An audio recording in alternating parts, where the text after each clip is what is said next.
Hello, everybody.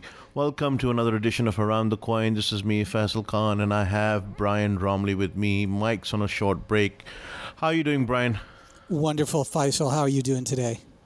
Doing good, doing good. Let's get some little bit of housekeeping out of the way. Some conferences and exhibitions that are happening in the coming days. In less than a week, Money 2020 in Europe is going to be happening in Copenhagen from the 25th to the 28th. Around the Coin will be there. So if you see us, come and say hi. We'll be recording on site, and we'll be doing a couple of interviews over there. In 28th and 29th of August, Global Payment Summit is happening in Singapore. IMTC Africa is happening in Nairobi in the 20 to 22nd September.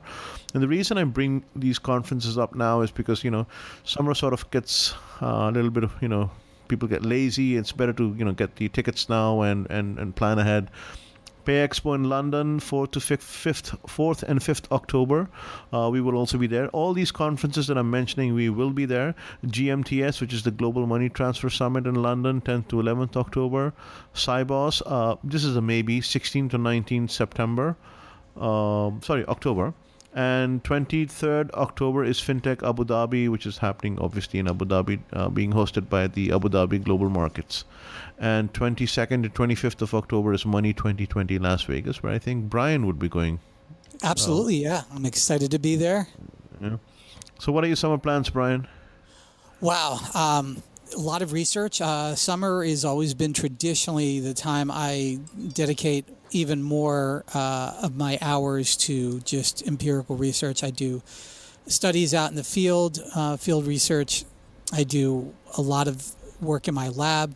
I'm going to be meeting with, I've already got 50 incredible folks that we're going to just, I'm taking some people, I'm going to hang out with them for a few days, either at their location or down here. And we're going to be helping each other understand what the future is going to look like with artificial intelligence, voice-first systems. So that's going to be a lot of my fun. I'm going to be traveling a bit. So it's like a retreat? No, it's more like a mentorship. They're mentoring me. Oh, cool. Even though they're mentoring you, or are you mentoring them? As far as I'm concerned, anybody I meet is a mentor to me. They don't know it at the time. But some are well played, sir. Well played. Yeah, I learned so much. A lot of them are youngsters. A lot of them are just entering, because I'm an old man, I could say this, are entering into college this year, and they've been following my work. They're listeners. Hello, everybody out there who knows who I'm talking about. Listeners to Around the Coin, and we just share information. But sometimes a couple of hours isn't enough, and so we're going to break open a soldering iron and some Raspberry Pis and just do some kind of stuff. How about you, sir? You're going to be traveling a whole lot, huh? So, yes, this week is the only week I have left. And then you can see from all the conferences that we played out, those are all the conferences I hope to attend. So I'm leaving for Copenhagen on this next Saturday, I think so. Wow. So it's going to be Copenhagen, going to go to Sweden, try to do Oslo and Paris, and then settle in warm Turkey, Istanbul for about 2-3 weeks. World traveler again. I'm trying to do that. What's the right word? It's so cliched. The working vacation. Yeah, there'd be a lot of vacation, a lot of work too. Faisal, we were talking pre-show. We're going to have a big footprint at Money 2020, so I want the listeners to keep an eye out for that. I wish I could be there, but Faisal's going to be doing.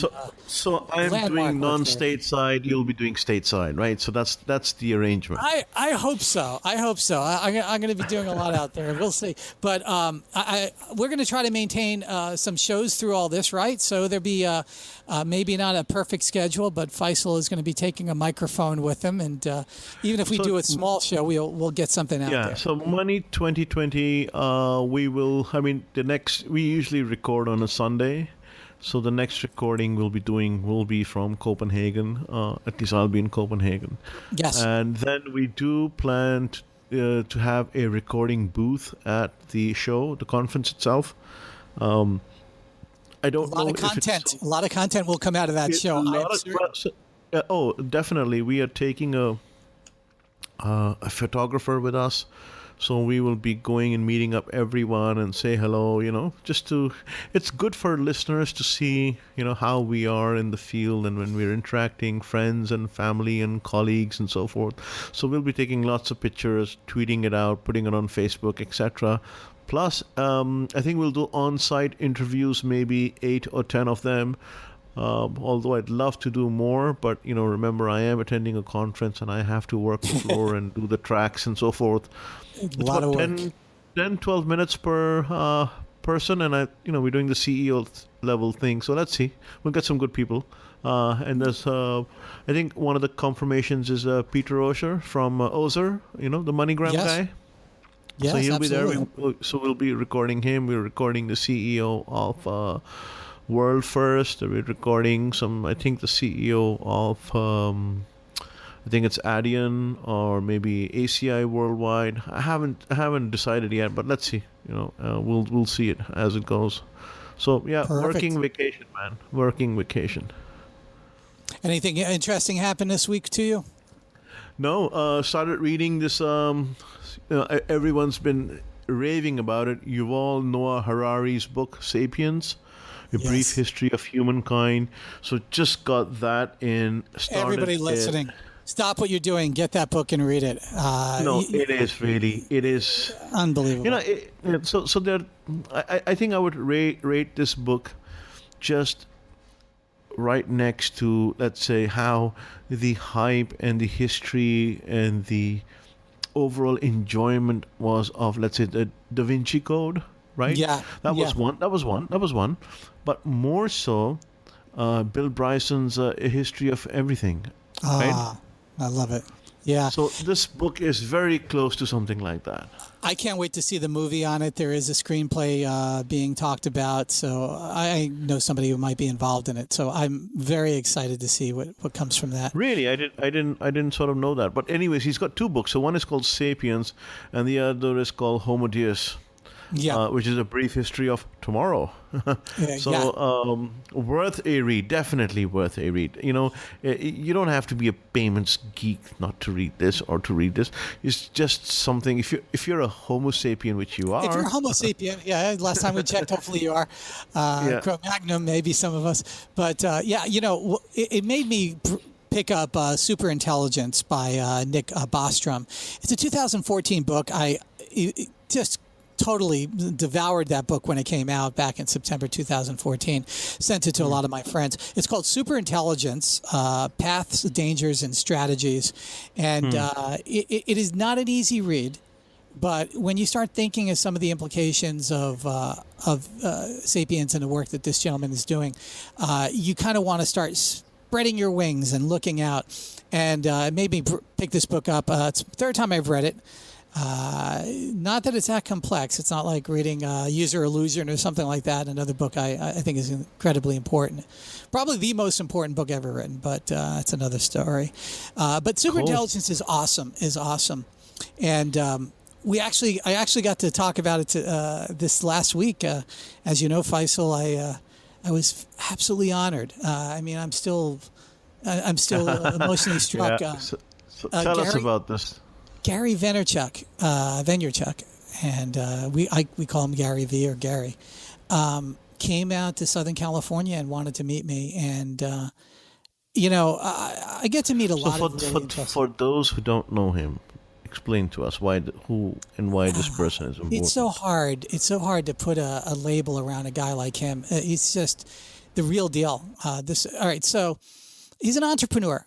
A guy that actually grew up in his dad's liquor store, understanding people and sales and the real art of business and the real honor of selling and the real art of knowing human beings.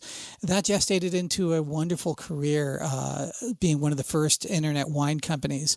I actually ran into him when I was younger with my payment companies back in the pre-.com era. He was out there very early. Later on, he moved that success into social media status with his wine YouTube series, which just had millions of reach. That allowed him to be, connected to a lot of people, early investors into Facebook, Twitter, Uber, Snapchat, and others I can't talk about. Just a brilliant guy. And I just believe this an incredible example of being a mentor. A lot of people try to walk the walk, but he talks the talk and walks the walk. And I really believe he's been an inspiration to a lot of younger and older people. Been an inspiration to me. I mean, I've been following his work for a very long time, and we got to talk. It was a magic. Was he asking you for any Bitcoin investment advice by any chance? Faisal, we talked about a lot of things. Hopefully, I will share as soon as I'm allowed to some of the things that will come from this talk.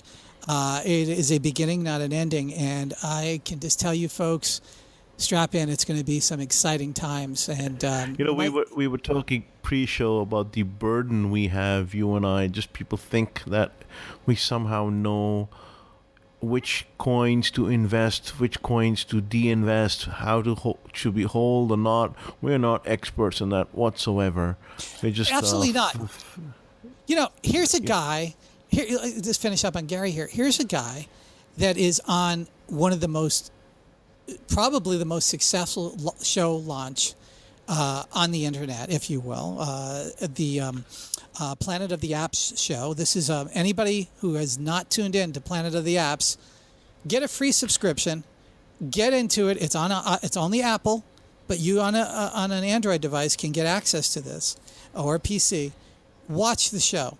It sounds like it's some kind of nothing, but it is a lot of something. And let me tell you, so it's like what is the show? What's the show all about? It's like The Voice, but for. Well, it's a lot of different things. Okay, so everybody who has a company has an elevator pitch. They converted that into an escalator pitch.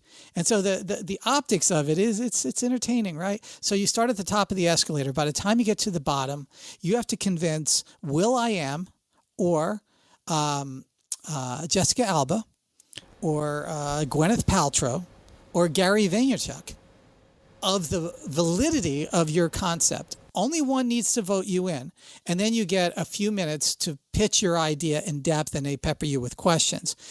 Then they can either all vote you to continue on, or there can be a holdout, or dump you off, and then they all compete to be the mentor to that particular app or concept or idea.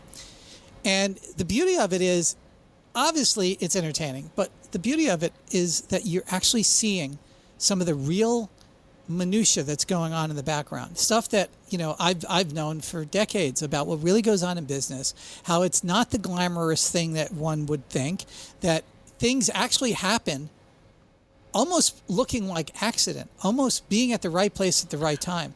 In fact, how different is it from Shark Tank, my friend? Much different, because the people involved, I think, I don't want to put anybody down in Shark Tank. I think the mission of the people involved are radically different. Let's just look at Gary. Gary's a real deal. He's actually gone out and done stuff in his life that is absolutely remarkable. And I think what's most important is the long story of how he got there. I think that's the important part. There's no PhD. There's no I quit Harvard or Yale. There's a guy who was failing out of high school that got to this level, and he's a multi-billionaire.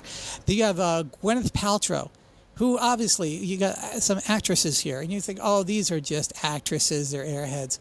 Gwyneth Paltrow is an extremely successful business person, and not just because she's an actress, because she was able to cue in on the likes and dislikes of modern Americans, if you will.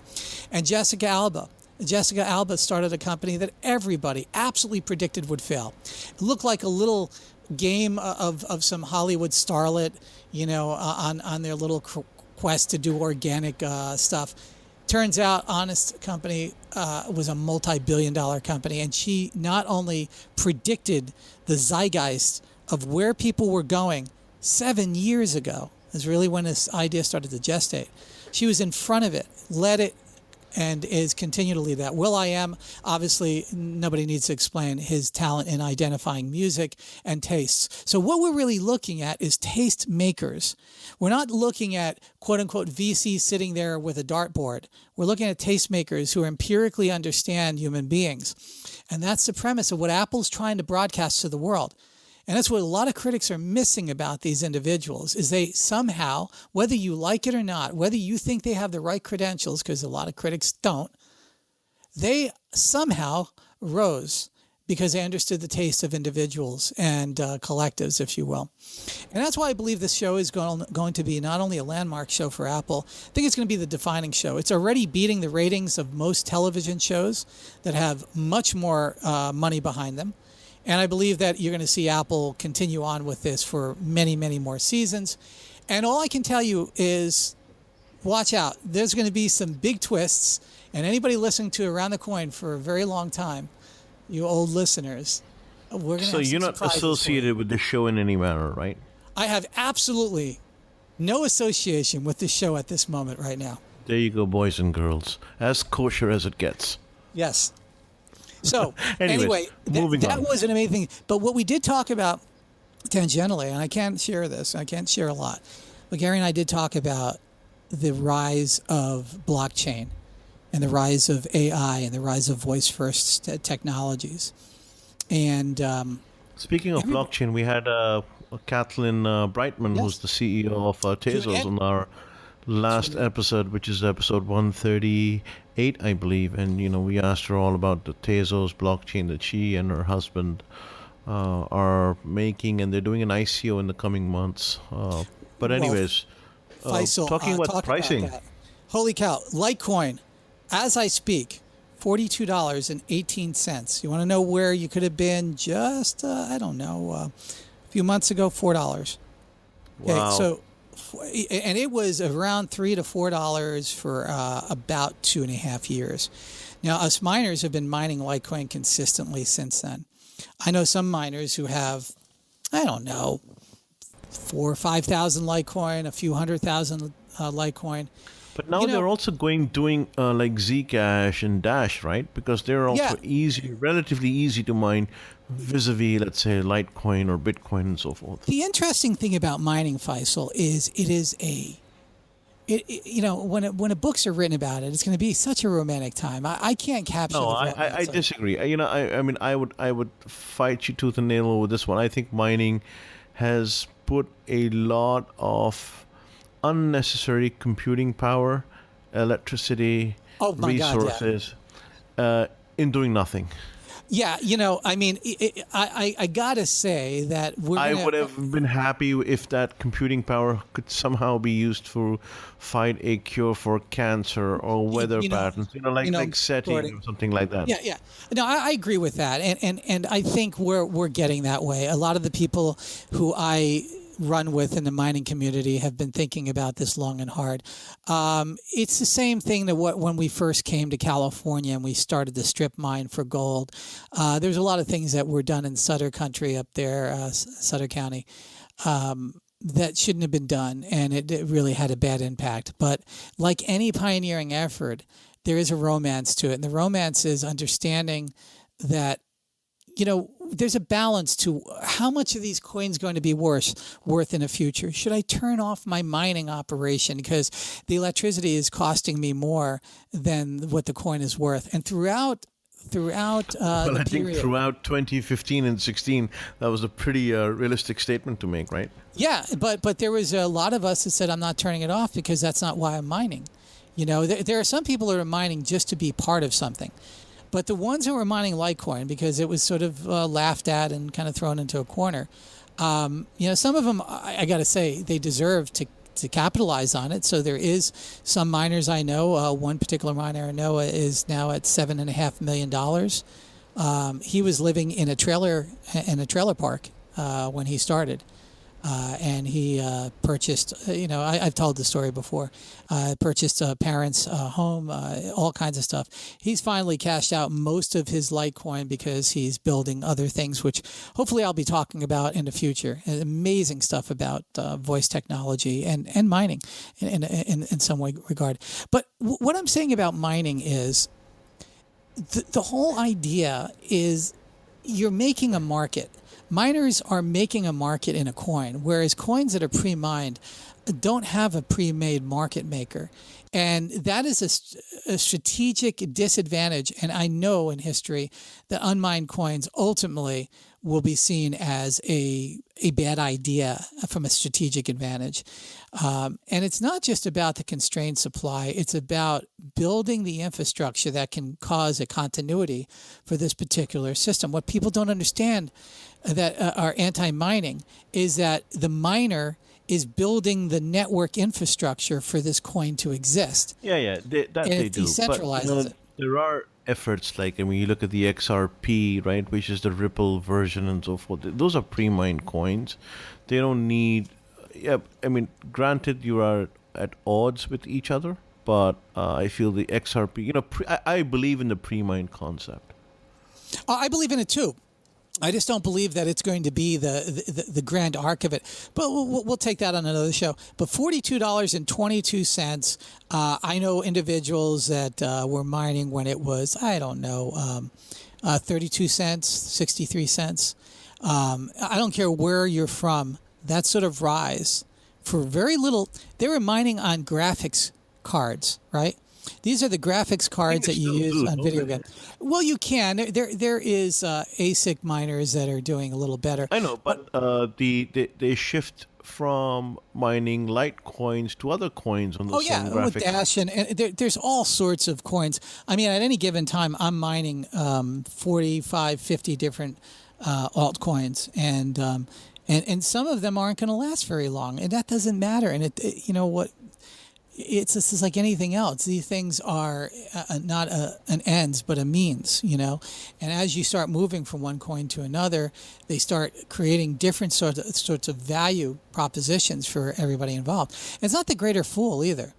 I mean, a lot of times what happens to these coins is they're never converted into quote unquote currency. So nobody's losing anything. What they are is they're trading interactive. Some of the very early coins that I mined that no longer exist, I wouldn't be into some other coins, or nor would anybody else if they didn't mine those other coins first and traded into them. So, and it's not a pyramid scheme either, because a pyramid scheme assumes that there is, only a finite amount of something. Finite an amount of suckers. And that's not how coins work. You don't need somebody to buy it for a value to be assigned to it. And again, we could do a whole show on how these coins are actually being valued. There's a lot of material out there now which is, predicting the final demise of Bitcoin. Yeah, say Bitcoin run for the hills. It's all over. It's done. Bitcoin has had its run. It's done the 3,000. Tulips. It's all done. Exactly. What do you think? What do you say? I know it's been said before. But then there also was not an alternative, if you will, previously. But now there is Ethereum. There is, the other coins that are out there, and the investments are pretty high. The ECR20 tokens, et cetera, et cetera. So, keeping that in mind, what do you say to the statement of Bitcoin? These are great questions, Faisal. Yeah, these are great questions. I'm going to always say this, at least for the next couple of shows. Everything that you invest in can lose all of its value, including currency, right? Including cash. It can burn up one day, right? The bank could lose your file. Everything has its inherent risks. So you start with that premise. The next premise is, what does this money mean to you? What would it have been doing in your life if you didn't put it into this investment? I have a very organic way of looking at this stuff. So you ask yourself that question: can I afford to lose this money? Well, if you're investing, and you're eating and you have a roof over your head and you're not stealing from your investments of maybe putting your children through college or buying their first home or their wedding or whatever, then it's money that's used for entertainment purposes. You want to know something? Everything after your basic needs is entertainment money. I'm sorry to say that. And even investments are a form of entertainment, right? The people get involved in it. Buying a newspaper is a form of entertainment, even though it's the news. Buying a book. Everything you do beyond your basic needs are a form of entertainment.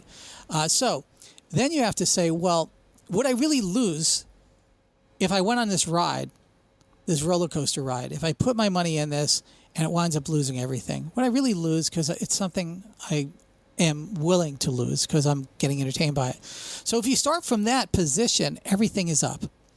And I'm not saying that's where I'm starting from, but I'm saying the most skeptical person, if you're looking at it, if you got money to quote unquote play with and you sat on the sidelines on this particular adventure called Bitcoin, so be it. But here's what I'm saying. I know that in our lifetime, the bullion value of silver, gold, platinum, palladium, zinc, we can go all the way down to the lithiums, the cheaper metals, copper. In our lifetime, whether it's Elon Musk or a sovereign nation, is going to mine an asteroid in L5 or L4 and completely, I know I talked about this last show, completely devalue what we thought was a storehouse of wealth. And then everybody from that point on would say, my God, how could they have not known that sooner or later we're going to find minerals somewhere else and use it? So, gold at $1 or gold at 20 cents or gold at $15, all of a sudden, imagine that world. Now, the next question is, if that world does exist, and it will, unless we never go into space, and L5 and L4 is halfway to the moon by definition, right? It's not halfway. Let's call it gravitationally halfway to the moon, because it is a gravitational null point. And these are just some of the places. There's asteroids all over the place. These are just not moving very quickly because they're sort of suspended between the gravitational field of the Earth and the moon. In Princeton, New Jersey, in the 1970s, I hung out with Gerard K. O'Neill. He has passed away. And he created the Space Studies Institute, and I was an active member of this research group.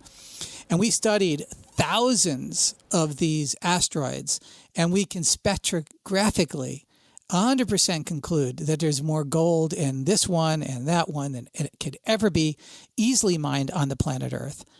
Easily mined meaning it's just on the surface scraping it, and you can solar furnace it.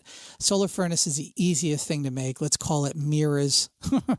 Let's call it parabolic mirrors, and you can melt and smelt this stuff in 0G. And because it's 0G, you can actually separate it in a much easier way and deliver it down to Earth if you need it. Its value will now become beyond its bullion, but it will be more of its, let's call it its manufacturing value or its industrial value. Same with diamonds. So this is catastrophic for our society. In our society, we're going to live through, most of the people listening to me, hopefully we all survive together, we're going to live through zero to very low cost of commodity, let's call it precious metals becoming commoditized. We're going to live through a moment in time where work will become commoditized through robotics. We're going to live through a period in time where programmers and the elements of computer science will become commoditized with artificial intelligence. None of these careers are ever going to be eradicated entirely, but they will be limited. And then what we're left with is one more thing. And I believe in our same epoch, we're going to have commoditized energy, where energy will cost near zero. And there'll be a lot of different ways we'll achieve that. And maybe in future shows we'll talk about it, but it's going to happen in our lifetime. So once all those things approach zero, the entire premise of society changes. Now, the question would be, where do I hold my wealth? Where do I put my wealth? Where is it going to go in that world? So throw away all the other things and let's go to the precious metals. If, in fact, one day it's discovered that we are, in fact, approaching one of these asteroids, astute individuals who hopefully have listened to the show say, that's it, gold is going to go away. How can I prepare for this? Well, financially, I just gave you the tip of the epoch on be on the other side of this. But for your own wealth, if you have it tied up in gold, and a lot of people in the Near East, Middle East, and China, I would say about 80% of family wealth is in precious metals, generational family wealth. Where are you going to put it? Well, we're already seeing it happen. One of the reasons that most people don't understand on why Bitcoin is rising is not we're nerds looking at this junk. The people buying into it are not nerds. They're buying into it for a way to transfer wealth and to hold on to wealth. They don't care about new currencies. They don't even particularly care about ICOs and new contracts. They just know that something is going to have to anchor their wealth. It's a very radical theory. I got to say, I'm a contrarian. I hope that, as history looks back at this show, you'll find that very few people are accepting this idea right at the moment. There's a tulip mania folk, there's this folk and that folk. They're all running around with their heads chopped off. But the reality is, when you look at the blockchain transaction amounts, there's two cohorts that are dumping a whole lot of money into this. And that is sovereign wealth funds from countries. It's clear by the transactional sizes, millions of dollars. There's no other entity that can really do it in the way that's being done. And there's some humor to it, and we can someday talk about the humor, the amounts that they're doing and the way they're doing it. It's somebody who has a little bit too much time in their hands, and they don't have too many people to answer to. Let's put it that way. There's a lot of other detective work one can do. I don't know any sovereign wealth fund personally. Don't knock on my door and ask. I don't know. I don't run with this crowd. So I have no other information other than inductive and deductive reasoning, which is going to turn out to be 100% correct. We also are going to have wealth of individual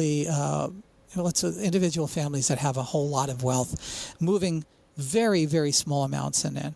And then we have people around those families that, let's call them worker bees, that have extraordinary amounts of wealth, but nowhere near, let's say, the wealth of a royal. Let's put it that way, that are moving money in because they see this.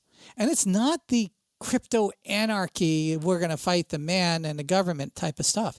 It is plain, old-fashioned understanding that one thing is going to become devalued, whether it's gold, oil, natural gas, or anything else. And other things are going to become more valued. Now, So it's the fear of not making. Well, let me rephrase that. It's the fear of having control of your own wealth in a system that is you control by consensus, not controlled by anyone else. that is very true, Faisal, and that is very accurate. That's an ex post facto analysis, though. The people that are moving into this in a big way, just by how they're doing it, they're very pragmatic. They're just saying, other The things. Singapore government is also doing this thing, right? I mean, they're looking at how to tokenize their currency. The Russians, who had banned Bitcoin and cryptocurrency a couple of years ago, are 180 now degrees. giving it accolades, and the Russian kisses. Japan is there, but Singapore China. was the big example. China is still China is more in a taffy pulling contest with the United States, if I can say that. Let's look at it this way. At any given moment, 75% of blockchain confirmations come out of China. China is I think it's Bitcoin. much higher than that as far as trade. I'm being very Yeah, liberal. you're being very conservative. I mean, you're being conservative in a very safe manner. Yes, 75%. Yeah, gotcha. But if not 85, 90%, right? Let's just say that you don't want to give it the kiss of an embrace on a political level at this point, because that might cause a little too much attention. What I can tell you is nothing happens in some parts of the world unless it's already been accepted at the most highest levels within that government. And so when you see this, you have to, again, you can see this connecting the dots looking backwards. I'm trying to do it forward for the people listening to my voice. Listen to me. Nothing happens by accident. If you're listening to people who are giving you theories on why something is happening and it doesn't have any soundness to it, it's because it doesn't. If they're giving you theories about something that took place with tulips in the Dutch economy, the idea of thinking that a solvable algorithm is an invalid way to store wealth, fine. They don't understand what this really represents as creating scarcity. And I study quantum computing. I've written my first 5 quantum computer codes, if you will, algorithms that are being executed in the next couple of weeks at one of the few quantum computers that are working, that I have been blessed to have an algorithm. Well, let's just say an algorithm that others are very interested in seeing operate, and I finally get to use it outside a simulator. And I can tell you, even quantum computing technology is not going to invalidate the concepts of what we're talking about here. So, in fact, if anything, quantum computing will create another form of abstraction to make this form of Seriously, you're telling me, bigger. Brian, that quantum computing is not going to be able to solve the SHA-256? Oh, no, it will. immediately? It will, but the new And cryptography Bitcoin. will go to hell, There is no. I tell you, there will be no cryptography for a period of time, and it will. It's got to be honest. It's already kind of happening, and most people just don't follow this stuff. But can you do that? Yes. But the moment that somebody does it to even a slight degree, all Bitcoin mining operations move to a simulated quantum algorithm. It's not all that difficult. I meet with a group of scientists. I call them the rocket scientists because some of them are at the Jet Propulsion Laboratory in Pasadena, California, of NASA, and Caltech. And we already projected this concept about 5 years ago. What would the impact of quantum computing be on the Bitcoin prospects? And well, if you don't do anything and you just stand there and watch it go away, it would hurt it. Yes, that's a fact. But you would do something, and there are things that you can do. I don't want to. I gave some hints. Some of those are $1 trillion hints. All I can tell you is it is extraordinarily easily done. You don't even need a quantum computer to do it. And let's just say some of the research I'm doing is in this concept. But you recognize this fact. 5 years ago, I was getting into arguments on Quora. This is one of the reasons I stopped writing on some scientific subjects on Quora. People ask me, why did you do that? Because I got woefully attacked by professors, by students of these professors, as being a heretic, a lunatic, and crazy. They said, in our lifetime, we will never be able to have entanglement last long enough to make sense. And I said, that's absurd. Of course we will. We're all entangled already. Oh, now you're getting new agey and mystical. No. The fact is we don't fully understand entanglement. Therefore, we don't really even fully understand the power of a quantum computer. All I can tell you is any form of AI or any form of intelligence will ultimately be found to be quantum in its basis. Let's be very succinct about this. I bookmark this, folks. Any form of intelligence that we would identify as true intelligence will ultimately have a quantum basis, including the intelligence that we've already discovered. And I think that'll be one of the things. So getting back to Bitcoin. So on to putting an end on to this long, endearing story. Thank you for entertaining this. At the very end of this comes this. Where are you going to put your wealth? If land is no longer as valuable. That's a $64 million question, isn't it? That's right. So it's going to be an abstraction, isn't it? Because humanity has always moved to higher and higher levels of abstraction with its investments, derivatives, the Knights Templar. Maybe a step back, right? Something more pragmatic and simple is because people are sick and tired of how politicians spend their money, how governments whisk away their money, how taxation is done and then abused, how banks and financial institutions cannot be trusted with your money, and because they get bailed out with artificial money and you don't. So I hear you. And the other thing comes, and I like a libertarian view. It's a very pragmatic view now. It makes libertarian has always been pragmatic, and I don't want to get into politics on the show too much, but here's what I will tell you: it's going to be a civil right. There are people on this planet who do not have the civil rights that most people assume that they have, and that civil right is the right of maybe a woman to hold wealth. There has never been a time that women had the opportunity to garner wealth and to hold wealth than in this moment. A woman could, in fact, through blockchain, have generational wealth that prior it was not allowed. Cultures were formed around the dowries and all these other things, and those dowries didn't pass from the woman. It passed from the woman's family onto the man and the male. And anybody listening to my voice really needs to understand anthropology and our society and our philosophies and all of our culture and how these forms of control have been centered around the control of currency and money. The fact that an individual woman in some parts of the world, I'm not going to name them, you can use your own creativity. But why restricted to women, right? I mean, if you're saying I'm starting on that. If it's a civil right to... It's a civil right. I'm using women because most people forget that civil right, but it goes into everybody else. It goes into all of us, all of our relatives were slaves or serfs on the land. We were at the dominion of a king at one time in our family. Even those who are gestated from a king, because we all intermixed. Some of our relatives were in servitude because Yeah, of but Brian, financial what control. you're saying right now will make some bankers roll their eyes and say, "Oh my God, this guy's lost it." He's talking about disrupting banking and how financial technology and how the charter and being the custodian of the Commonwealth wealth is going to be taken away from us Look, and going to be all wealth is distributed amongst. abstraction, right? All It wealth is. is It is. abstraction. Of It's course, all in we our know mind.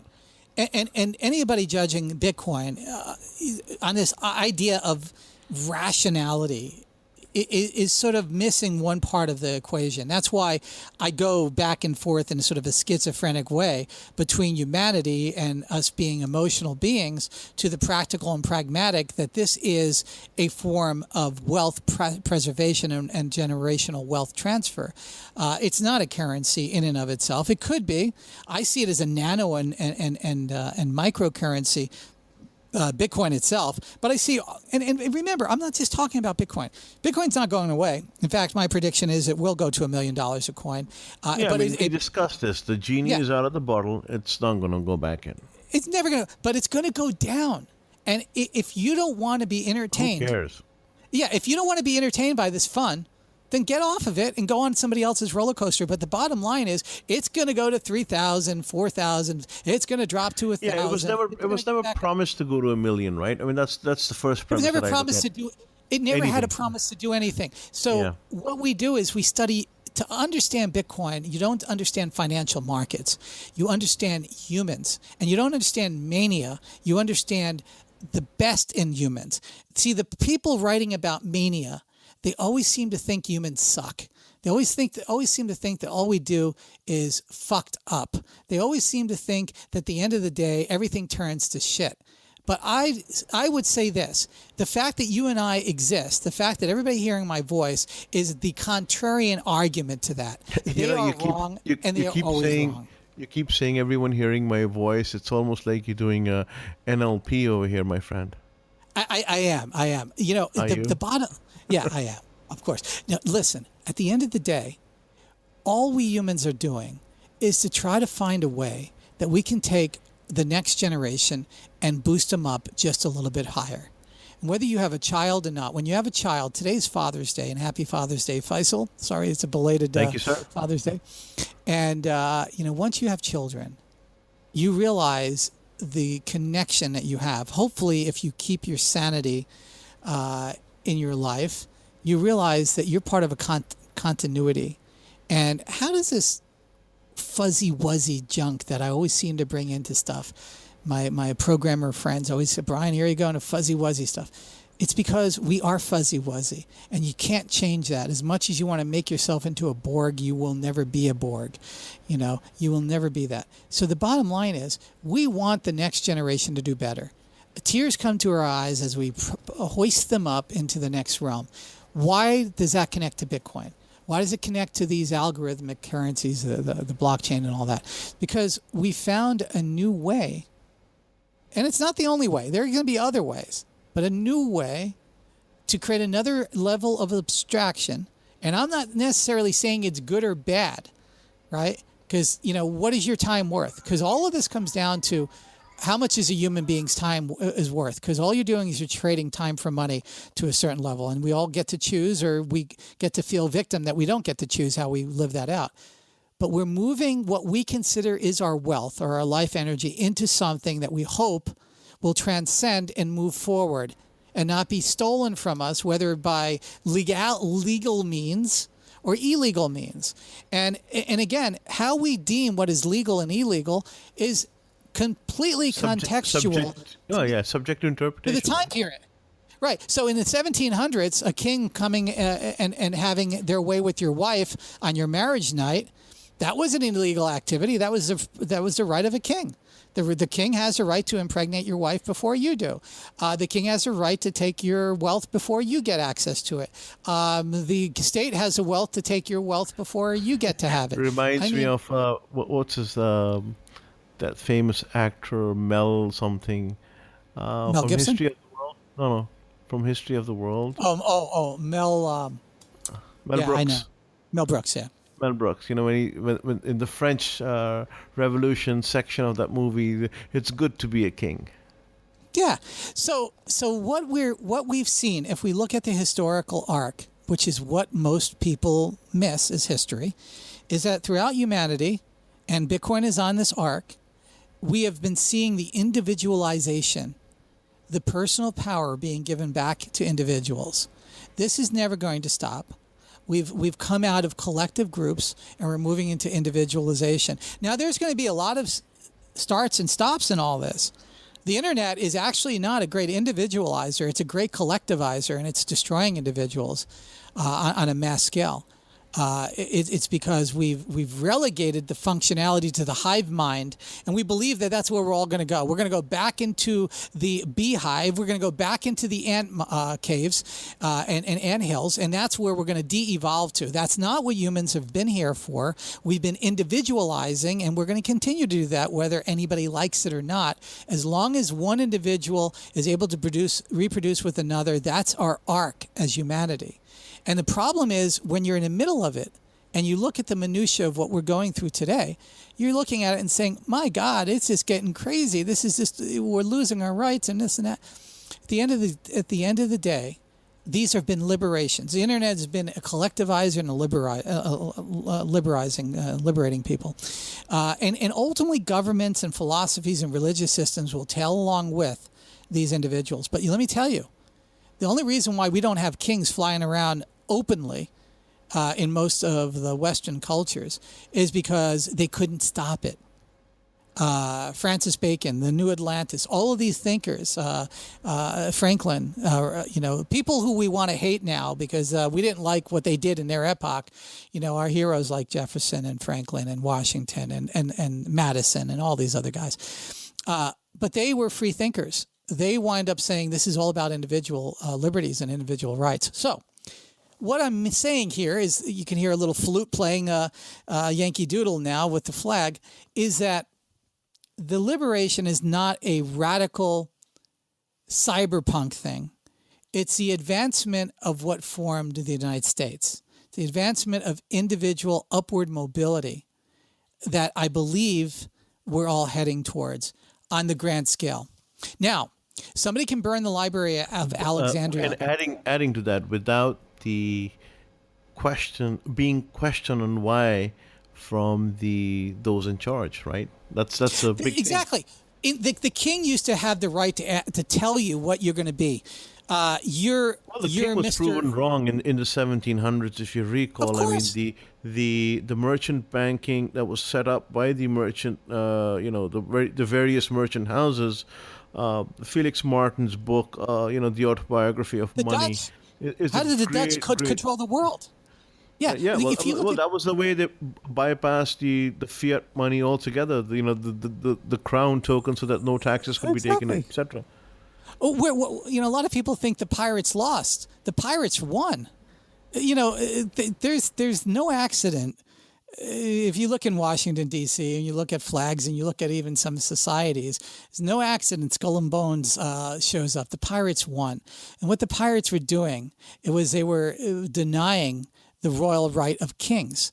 Now, I'm not saying they lost those rights. They may have regestated in different ways, and maybe they acclimated to this thing. But what I am saying is this, that the grand arc of all this is that we're moving out of the muck of hive mind and into the muck of individualism.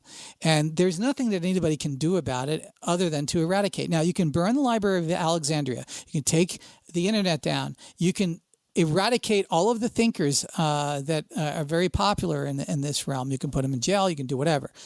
But at the end of the day, the transition could be delayed by maybe 3,000 years, maybe 10,000 years. Listen, we can create a self-lobotomy. I'm not saying humans are not entirely capable of lobotomizing themselves for an indeterminate period of time. But a new age will develop. There will be dark ages. I hope not long. For the soul of everybody listening and their grandchildren, I hope it's not long. But the reality is when you start hearing people talk about the hive mind and how it's better to put everybody's mind together and live in one big hive, that was already tried by nature. It was already done, and we broke out of that. We organize voluntarily, not by force, not by coercion. That is the element of what created humanity. Nobody coerced us into not burning something in our backyard and burning, messing up the environment or pooping in the middle of the street. We self-organized. Now, will there be crazy people who do things that we don't like? Yes, and we self-organize around it. Sometimes it's in a good way. Sometimes it's a bad way. Sometimes it's through a war. Sometimes it's not. But what I'm saying is Bitcoin and these blockchain concepts and any other coin philosophically represents a manifestation of that.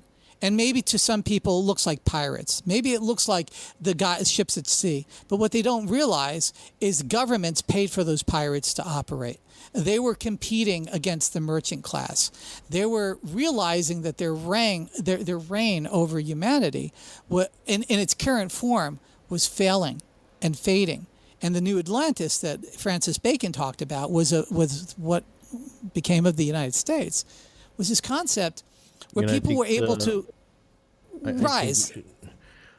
Your insight into history is always fascinating, Brian. I mean, this is one of the things where when Mike and I in the pre-shows, we just go on a tangent for a couple of hours. I don't want to go on my tangent, so we got to stop. But Faisal, I got to ask on your side of this because you're much closer to some of the daily minutia of this.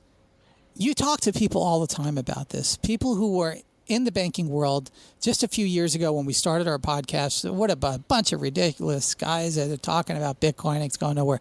What are they saying now, Faisal? What are they doing? Oh, man, like they've missed the boat. Like, is it too late to enter? Can I still buy it? Can I, buy my tuition for my kid in the next 4 years by investing in one Bitcoin? Blah, blah, blah. And I can tell you, it's for my hardcore bankers, they don't get it. They just don't, because they don't understand what decentralization, distributed ledger technology does. I mean, the problem that was solved by the blockchain, they just don't get it, and that's okay. I think it's being complacent on many levels, but those that do get it are in many ways either trying to jump on the bandwagon of learning and hopefully retaining their jobs in the coming years, and some of them are truly scared. These are the ones who get it. The ones who don't get it, they'll be the first ones to go. And if you look at the ICOs, right? I mean, right now, it's just a crazy Wild West city of opportunity. And it's like year 2000, right? I mean, when all the dot-coms were coming in and, yes. IPO after IPO, we just replaced the P with the C. Yes. And the interesting part about it is the very people who would preach disruption, a lot of the venture capitalists, and some of them are good friends of mine, they would proudly pronounce that we're putting telephone yellow pages out of business, we're putting taxis out of business. And I would always say, very humbly, I go, we're all going to be out of business. Everybody listening, including you, Mr. VC. And that's what's going fine, on with the But here's the thing, right? So you have a ICO raising, let's say $20 million, and I don't know, 50,000 people go for it, and the individual exposure might be as low as something like $50 or a mean of let's say $500, and that ICO that coin operator just goes bust with $50 million or $20 million. No one gives a shit at the end of the day. They say, okay, fine, it was a gamble. I paid $500 for it. Okay, it didn't work out. Blah, blah, and blah. that is exactly that's exactly what VCs are doing with other people's money. I mean, these VC funds aren't necessarily their money. They're taking a lot of money that is fund money, if you will. They want to see a return on investment, but they know that 99.99% of the time it's all going to go bust. But what it is doing is the upward mobility of liberating this down to the individual. And of course, what's going to happen is people are going to lose money. Absolutely going to do that. You're going to lose money just by living. The bottom line is that but I don't think so. The upward mobility is happening, right? I mean, if Joseph Stiglitz was on this call, I think he'd have quite a lot to say. I think it's pseudo upward mobility in many cases, but in very, very few cases is it true upward mobility, right? I know some people who have been in coins that are still around. They were part of we would call it the ICO that came from absolutely nothing. No, but Brian, on the generalized scale of the popular opinion of what an upward mobility is, I think those friends would not qualify. They are on the periphery of a very privileged class. I got to say this: the opportunity for you to get out of where you are and into something greater that is has there. never been greater. The internet, presents itself. The yes, these new mechanisms of financial instruments or bearer instruments will present themselves. But is it doing it for for people in Ghana or people in Sierra Leone or people in Bangladesh? No, it's not. Yeah, Not but yet. here's the interesting thing though. A poor child grown on a dirt floor in Bangladesh right now, if somehow he heard some of what we're talking about and studied the mathematics and the ideas and the algorithms behind what this represents and synthesizes some new ideas around it, he could take not himself, but villages, if not half his country with him. The idea has never been, the ability for you to do this has never been more grander than at this moment in time. And the naysayers look at it and say, oh boy, a whole lot of people are going to get hurt. And my answer is, that's right. And that's what happens whenever there is a revolution, whenever there's something where there's going to be change. There are going to be winners and losers to that. But I tell you who loses. Who loses are the ones that don't participate. They lose in a lot of ways. I mean, even if you quote unquote lose money in this stuff. Again, I'm not trying to promote anybody to put nest eggs. I agree. You have to get into the game if you really are interested. You can't be an armchair expert on this thing. Either you're in it or you're not there. Faisal, we have so many of our listeners reaching out. I've gotten a lot of contacts. Brian, what ICO should I do? How should I get involved? Unfortunately, that was one of the questions I want to say.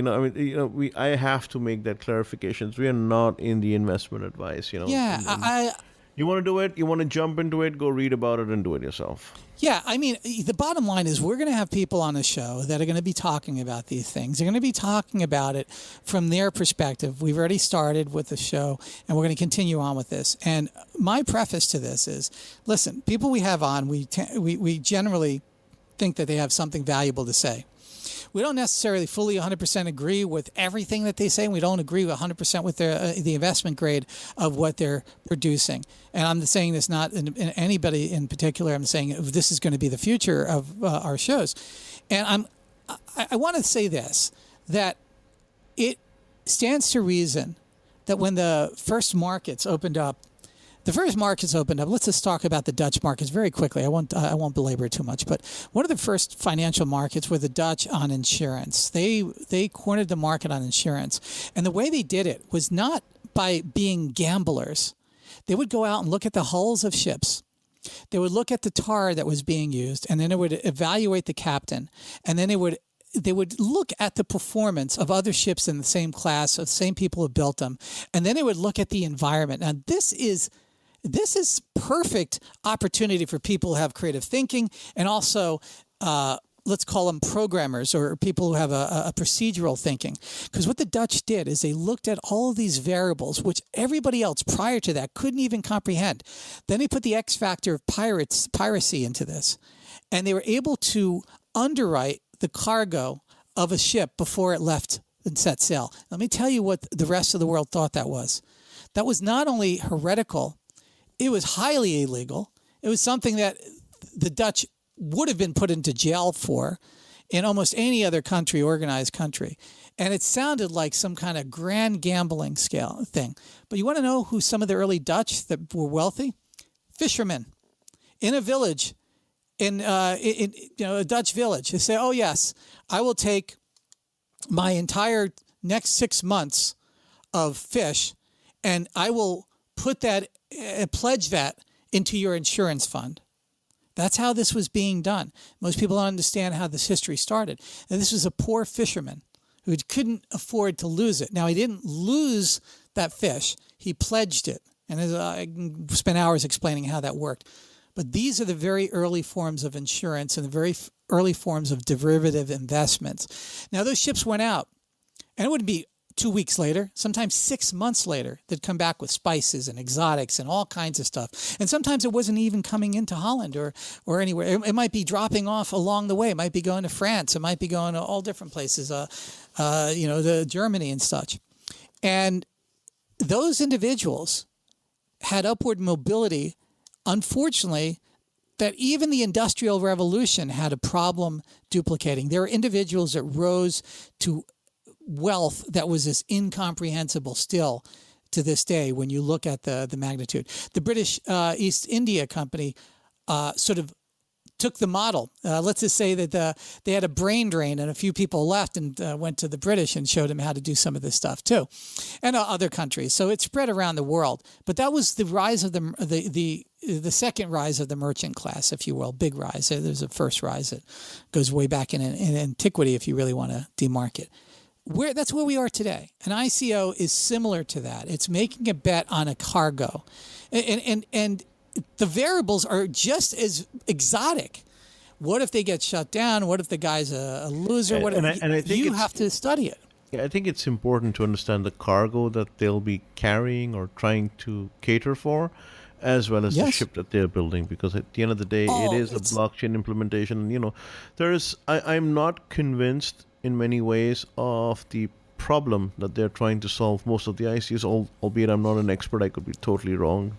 Maybe I am. Well, one wrong. of the problems is access to capitalization, right? All right, I'll give you an example. In some cases, a young company needs to go to an angel or VC funder, right? In some cases, they might ask for effectively what becomes 50% of the company ultimately, and they'll say, well, let's look at it this way. Your 50% will be worth a whole hell of a lot more if you go with us than if you didn't have us as your partner. So it makes a lot of sense in making a bigger pool. And I'm not against that. What I am saying is, much like what happened with Kickstarter, but Kickstarter is a really bad example of what I'm about to say, but I got to give you some relativity, is that an entrepreneur can bring their idea directly to a wide audience. And they're not giving up 50%. They're giving up a share of profits. Hopefully, if it's done right, there's no format to this. Some are giving up profit streams. Some are giving up tokens within an idea that doesn't even have a full, clearly defined mission inside the white paper. So it is, caveat emptor. But the bottom line is, when you look at what's really being done, is the inventor, the creator, the initiator of the idea, not the capital formation side of it, is holding on to a higher degree of the value. And I believe over time, what we'll see is a lot better ideas coming from it. Because instead of trying to answer to VCs and boards of directors and all of this other type of stuff, which may have been very disciplining or may have been very constraining, we'll let time show. We're going to see new ideas, new inventions, and new concepts come about that would never have gotten a penny funding in the public markets, but will get the funding in a market of popularity amongst individuals. It'll be this. I want to see this idea come about. That's why I bought into this ICO. And it may not have an immense financial benefit to me or to even a few individuals, but on a grander scale it might. What that sounds like is a beginning concept of new forms of government. And so I don't want to get too esoteric about it, but the idea is you're having a sort of a republic democratic system. Republic because the individual is controlling it, democratic because you're voting for it through your wallet, system because that's the only system that fortunately works, is it's got to have both give and take. A democracy can never vote away the rights of the individual. And if you have pure democracy, they can vote you away. And that can't ever exist in a modern culture. Period.